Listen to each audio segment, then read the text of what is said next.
Hi guys, আসসালামু আলাইকুম। সবাই কেমন আছেন? আশা করি ভালোই আছেন। আলহামদুলিল্লাহ, আমিও ভালো আছি। আজকে আমি ভর্তা করব কালো জিরা এবং বেগুন। বেগুন আমি পোড়া দিয়ে দিয়েছি, তারপরে কালো জিরা টেলে নিতেছি। কালো জিরা ভর্তা আমার খুব প্রিয় খাবার, কারণ কালো জিরাটা আমি পছন্দ করি।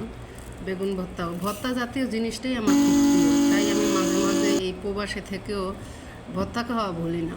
মাছ মাংস খেতে ভুলে যাই, বাট ভর্তা খেতে ভুলি না। আমি সবসময় ট্রাই করি একটু ভর্তা খাওয়ার জন্য। বেগুন পোড়া দিয়ে তারপরে ভর্তা করতেছি।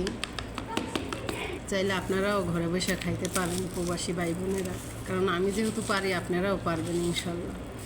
আমার একদম শর্টকাটে রান্না আজকে।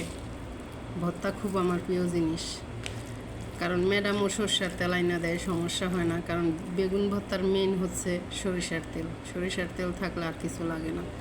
কালিজিরা ভর্তা, তারপরে আপনার মুরগির গোশ ভুনা, সাথে আপনার আছে বেগুন ভর্তা। চাইলে আপনারা দুপুরে খেতে চলে আসেন, ভাইয়ারা আপুরা সবাই দাওয়াত রইল আমার বাড়িতে।